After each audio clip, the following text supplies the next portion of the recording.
بسم اللہ الرحمن الرحیم وبہ نستعین۔ محترم ناظرین و ناظرات، آج چھٹی تراویح کا خلاصہ یعنی سورہ انعام کا خلاصہ پیش کیا جاتا ہے۔ سورہ انعام مکی صورت ہے جو مکی دور کے آخری زمانے میں نازل ہوئی۔ وہ ان مباحث پر مشتمل ہے۔ نمبر 1، شرک کا ابطال اور عقید توحید کی طرف دعوت۔ نمبر 2، عقید آخرت کی تبلیغ۔ نمبر 3، جاہلیت کے توہمات کی تردید۔ نمبر 4، ان بڑے بڑے اصول اخلاق کی تلقین جن پر اسلام سوسائٹی کی تعمیر چاہتا ہے۔ نمبر 5، نبی صلی اللہ علیہ وسلم اور آپ کی دعوت کے خلاف لوگوں کے اعتراضات کا جواب۔ نمبر 6، رسول اللہ صلی اللہ علیہ وسلم اور عام مسلمانوں کو تسلی۔ اور نمبر 7، منکرین اور مخالفین کو نصیحت، تنبیہ اور تحدید۔ اللہ کی حمد و ثنا سے سورت کا آغاز ہوتا ہے۔ مشرکین سے خطاب کرتے ہوئے فرمایا گیا کہ نادانو، جب تم خود یہ مانتے ہو کہ زمین و آسمان کا خالق اور گردش لیل و نہار کا فاعل اللہ ہے، تو یہ دوسرے کون ہوتے ہیں کہ ان کے سامنے سجدے کرتے ہو، نظریں اور نیاز چڑھاتے ہو، دعائیں مانگتے ہو، اپنی حاجتیں پیش کرتے ہو؟ یقیناً نور، ہدایت اور ایمان کا ایک ہی ہے، اور تاریکیاں کفر و شرک کی بہت ہیں۔ وہی ہے جس نے تم کو مٹی سے پیدا کیا، پھر تمہارے لیے زندگی کی ایک مدت مقرر کر دی۔ ایک دوسری مدت قیامت کی گھڑی اور بھی ہے جو اس کے ہاں طے شدہ ہے، جس میں حساب دینے کے لیے تم اپنے رب کے سامنے حاضر ہوں گے۔ توحید اور معاد کے بعض دلائل کی طرف اشارہ کر کے ان بدیہی حقائق سے اعراض پر اظہار تعجب کیا گیا۔ بتایا گیا کہ قرآن کی تکذیب ایک امر حق کی تکذیب ہے جس کا خمیازہ یہ بھگتیں گے، اور قرآن انہیں جن نتائج کی خبر دے رہا ہے وہ سب پیش آ کر رہیں گے۔ عرب کی پچھلی تاریخ کے حوالے سے بتایا گیا کہ رسولوں کو جھٹلانے والے عذاب الہی سے دوچار ہوئے۔ نبی صلی اللہ علیہ وسلم کو تسلی دی گئی کہ کوئی بڑے سے بڑے معجزے بھی ان جھٹلانے والوں کو قائل نہیں کر سکتے۔ جو معجزہ یہ مانگتے ہیں وہ بھی ان کو دکھا دو گے، جب بھی یہ انکار سے باز نہیں آئیں گے۔ اس قماش کے لوگوں نے ہمیشہ اپنے زمانے کے رسولوں کا مذاق اڑایا ہے۔ ان کو ان کے ملک کی تاریخ کی طرف توجہ دلاؤ، یعنی گزری ہوئی قوموں کے آثار قدیمہ اور ان کے تاریخی افسانے شہادت دیں گے کہ صداقت و حقیقت سے منہ موڑنے اور باطل پرستی پر اصرار کرنے کی بدولت کس طرح یہ قومیں عبرتناک انجام سے دوچار ہوئیں۔ لہٰذا ان کا مذاق اڑانا تمہارے لیے کسی غم کا باعث نہ بنے۔ یہ تمہارا مذاق نہیں بلکہ خدا کا مذاق اڑا رہے ہیں۔ اس وجہ سے اس معاملے کو خدا پر چھوڑ دو۔ آسمان و زمین میں جو کچھ ہے سب خدا کی ملکیت ہے۔ اس نے اپنے اوپر رحمت واجب کر رکھی ہے، ورنہ کبھی کی ان کا فیصلہ کر دیا جاتا۔ اسی وجہ سے لازم ہے کہ وہ جزا و سزا کا دن لائے۔ شرک سے برات کا اعلان کیا گیا اور بتایا گیا کہ خیر و شر سب خدا کے قبض قدرت میں ہے، وہ حکیم و خبیر ہے۔ توحید اور شرک کے باب میں فیصلہ کن شہادت اللہ کی ہے۔ اللہ کی شہادت توحید کے حق میں ہے۔ یہ قرآن اسی شہادت کے ساتھ اترا ہے۔ سچے اہل کتاب بھی اسی سے آشنا ہیں، اور جن کے اندر خدا اور آخرت کا خوف موجود ہے وہی اس قرآن سے فائدہ اٹھائیں گے۔ صرف بدبخت لوگ ہی ہیں جو اس پر ایمان لانے سے محروم رہیں گے۔ ان کا ایک اعتراض یہ بھی تھا کہ جب یہ شخص خدا کی طرف سے پیغمبر بنا کر بھیجا گیا ہے تو آسمان سے ایک فرشتہ اترنا چاہیے تھا جو لوگوں سے کہتا کہ یہ خدا کا پیغمبر ہے، اس کی بات مانو ورنہ تمہیں سزا دی جائے گی۔ اس اعتراض کے دو جوابات دیے گئے۔ نمبر 1، تمہاری یہ دنیاوی زندگی دراصل مہلت امتحان ہے۔ یہ اسی وقت تک قائم رہ سکتی ہے جب تک غیب غائب ہے۔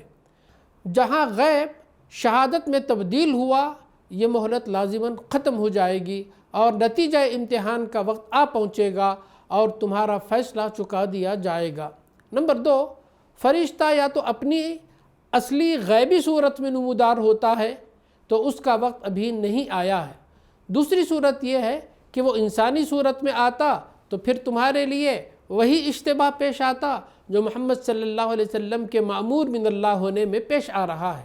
آگے بتایا کہ یہ لوگ اگر سنتے بھی ہیں تو سمجھنے اور ماننے کے لیے نہیں بلکہ کٹ حجتی کے لیے سنتے ہیں۔ قرآن پچھلوں کے واقعات سناتا ہے، اس سے سبق حاصل کرنے کی بجائے یہ ان کو اگلوں کا افسانہ کہتے ہیں۔ ان کی آنکھیں تو اسی وقت کھلیں گی جب یہ دوزخ کے کنارے کھڑے ہوں گے، اس وقت یہ اپنی بدبختی پر ماتم اور حسرت کریں گے کہ کاش پھر دنیا میں جانا ہو تاکہ ایمان لائے۔ آج ان کے نزدیک بس اسی دنیا کی زندگی ہے۔ لوگ اللہ سے نشانیاں مانگتے ہیں، اللہ نشانی اتارنے پر پوری قدرت رکھتا ہے۔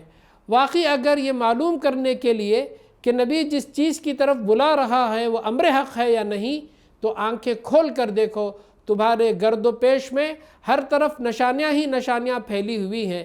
زمین کے جانوروں اور ہوا کے پرندوں کی کسی ایک نوع کو لے کر اسی کی زندگی پر غور کرو، کس طرح اس کی ساخت ٹھیک ٹھاک اس کے مناسب حال بنائی گئی ہے، کس طرح اس کی جبلت میں اس فطری ضرورتوں کے عین مطابق قوت ودیعت کی گئی ہے، کس طرح اس کے رزق رسانی کا انتظام ہو رہا ہے، کس طرح اس کی ایک تقدیر مقرر ہے جس کے حدود سے وہ نہ آگے بڑھ سکتی ہے نہ پیچھے ہٹ سکتی ہے، کس طرح ان میں سے ایک ایک جانور اور ایک ایک چھوٹے چھوٹے کیڑے کی اسی مقام پر جہاں وہ ہے خبرگیری، نگرانی، حفاظت اور رہنمائی کی جا رہی ہے، کس طرح اس کی پیدائش، تناسل اور موت کا سلسلہ پوری باقاعدگی کے ساتھ چل رہا ہے۔ خدا کی بے شمار نشانیوں میں سے صرف اسی ایک نشانی پر غور کرو تو تمہیں معلوم ہو جائے گا کہ خدا کی توحید اور اس کی صفات کا جو تصور یہ پیغمبر پیش کر رہا ہے اور جس رویہ زندگی کی طرف وہ دعوت دے رہا ہے وہ عین حق ہے۔ حضرت ابراہیم علیہ السلام سے پہلے اور ان کے بعد ان کی ذریت میں جو انبیاء اور رسول اس دین حق کے حامل اٹھے، ان کی طرف ایک سرسری اشارہ کر کے اس بات کی تاکید کی گئی کہ اصل ہدایت کی راہ یہی ہے جو ان پیغمبروں نے بتائی ہے، تو اس پر مضبوطی سے قائم رہو۔ اگر کفار قریش اس کا انکار چاہتے ہیں تو ان کی پرواہ نہ کرو، اللہ دوسروں کو اس کی تائید و حمایت میں کھڑا کر دے گا۔ پھر مسلمانوں کو یہ نصیحت کی گئی کہ مشرکین کے بتوں اور معبودوں کی بے ضرورت تحقیر و تذلیل نہ کرو کہ وہ مشتعل ہو کر تمہارے خدا کو برا بھلا کہنے لگیں گے۔ پھر اللہ کی اس سنت کا تذکرہ کیا گیا کہ جب نبی کی دعوت بلند ہوتی ہے تو شیاطین جن و انس کو بھی یہ مہلت دی جاتی ہے کہ وہ اپنے باطل کو مزین کر کے لوگوں کے سامنے پیش کر لے تاکہ جن کو ان کی راہ اختیار کرنی ہے وہ ان کی راہ اختیار کرے۔ پیغمبر کو یہ ہدایت کہ تم ان الجھنے والوں کو بتا دو کہ جب میرے پاس خدا کی کتاب آ چکی ہے تو میں اس کو چھوڑ کر کسی دوسری چیز کی پیروی کس طرح کر سکتا ہوں۔ اس کے بعد مسلمانوں کو ہدایت دی گئی کہ تم مرغلانے والوں کی باتوں سے ہوشیار رہو۔ مشرکوں نے مشرکانہ عقائد کے تحت جو چیزیں حرام کر رکھی ہیں ان کے باب میں تم ان کی بدعات کی پرواہ نہ کرو، بلکہ وہ چیزیں کھاؤ جن کی حرمت کی کوئی دلیل ملت ابراہیمی میں موجود ہے نہ قرآن میں۔ سورت کے اختتام میں 10 عمدہ نصیحتیں کی گئی۔ نمبر 1، اللہ کے ساتھ، اس کی ذات، اسماء و صفات، حقوق اور اختیارات میں کسی کو شریک نہ ٹھہراؤ۔ نمبر 2، والدین کے ساتھ نیک سلوک کرو جس میں ان کا ادب، تعظیم، رضا جوئی، خدمت سب شامل ہے۔ نمبر 3، اپنی اولاد کو فقر و فاقے کے ڈر سے قتل نہ کرو، تم کو بھی اور ان کو بھی رزق دینے والے ہم ہی ہیں۔ نمبر 4، بے شرمی کے باتوں کے قریب نہ جاؤ، خواہ وہ کھلی ہوں یا چھپی۔ نمبر 5، کسی محترم جان کا ناحق قتل نہ کرو۔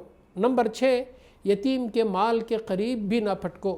نمبر 7، ناپ تول میں پورا انصاف کرو۔